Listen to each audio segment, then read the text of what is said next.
Fala galera, tudo bem com vocês? Sejam muito bem-vindos ao canal do professor Wilton Silva. Estou de volta, depois de um período aí isolado por conta do Covid-19, mas graças a Deus estou recuperado e lançando aqui mais uma aula exclusivamente para vocês.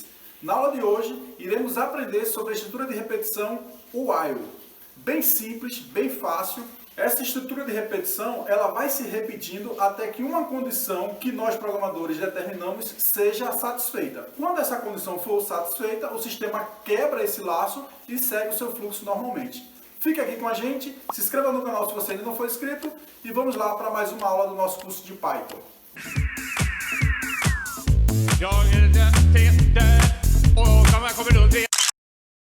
Vamos criar um novo arquivo Python. Então, botão direito, New, Python File. Vou chamar aqui de aula 8.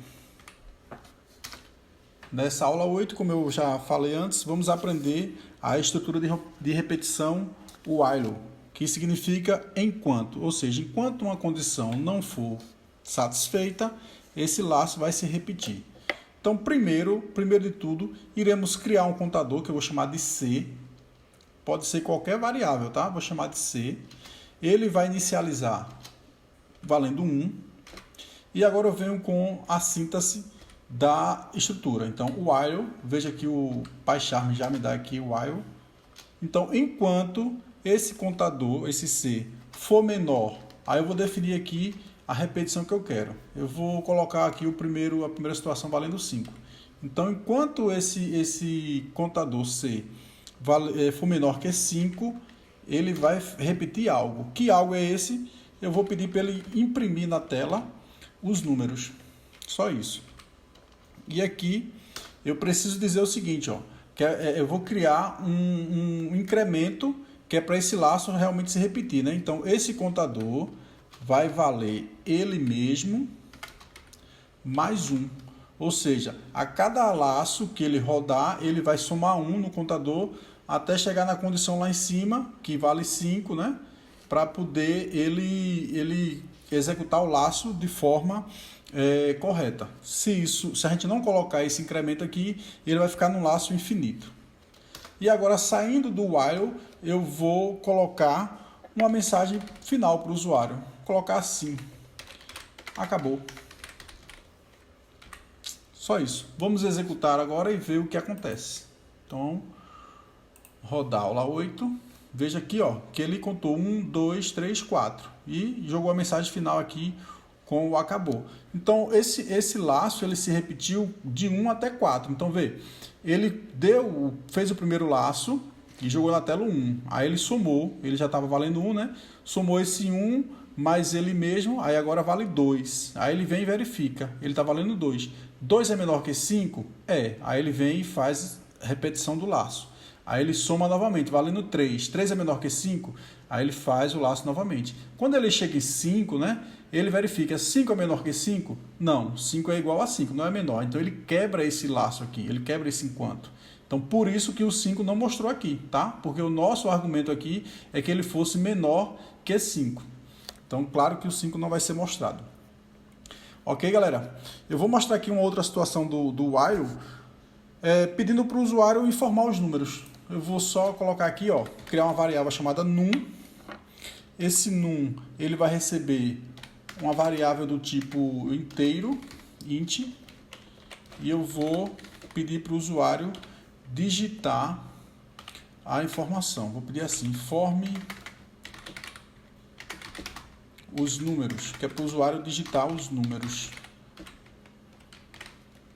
E aí, eu posso dizer quantas vezes eu quero que o usuário fique, né, digitando esses números. Lembrando que é só alterar aqui. Se eu quiser que se repita por 100 vezes, eu coloco aqui 101. Né? Então, esse laço vai se repetir 100 vezes.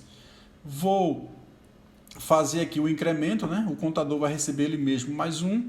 E, por fim, a mensagem aqui acabou. Então, ó, quando eu rodar aqui, ele vai pedir para o usuário informar os números. 4, 80, 90...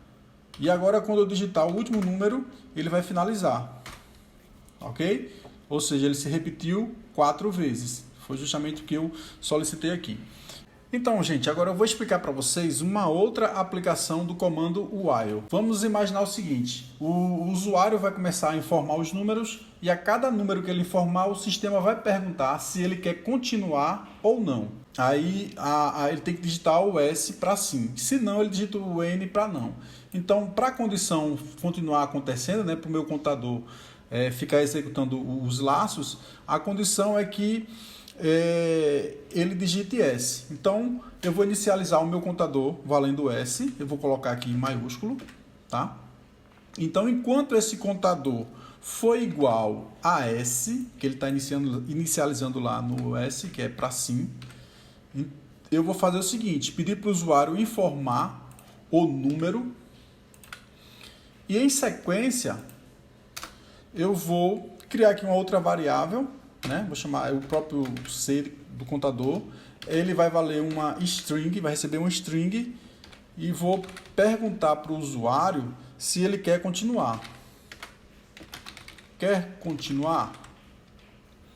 Então, se ele quiser continuar, ele vai digitar o S para sim, colocar em maiúsculo, e o N para não, se ele não quiser continuar. Deixa eu fechar aqui e colocar as aspas, né? Senão vai dar um errinho. Pronto. Aqui eu vou fazer o seguinte: caso o usuário digite o S ou o N minúsculo, o próprio sistema vai colocar para maiúsculo, tá? Para não dar erro, né? Vai ler o minúsculo como se fosse maiúsculo. Então vou colocar aqui esse comando .upper, ele já faz isso automaticamente. Aqui embaixo eu vou tirar esse incremento que ele não precisa e vamos testar para ver se funcionou. Deixa eu tirar esse print aqui dentro do while. Vamos rodar. Informe o número 45. O C aqui ficou fora do while. Vou colocar ele dentro, tá? Deixa eu rodar novamente. Para essa execução e rodar novamente. Pronto. Informe o número 23. Quer continuar? S. Ele continua. S para sim, né? Veja que eu digitei minúsculo. Mesmo assim, ele rodou sem dar erro. Informe outro número, 48. Quer continuar? Eu vou digitar N agora e ele tem que parar o laço e mostrar a imagem, a mensagem acabou, né? Então, deixa eu N e aí ele finaliza, ele quebra o laço, tá? Por quê? Porque ele digitou o N que não satisfaz aqui a minha estrutura de repetição, né? Ele quebra o laço. Ok, gente? Então, a aula de hoje foi essa. Estrutura de repetição while. Um abraço. E até a próxima aula. Valeu!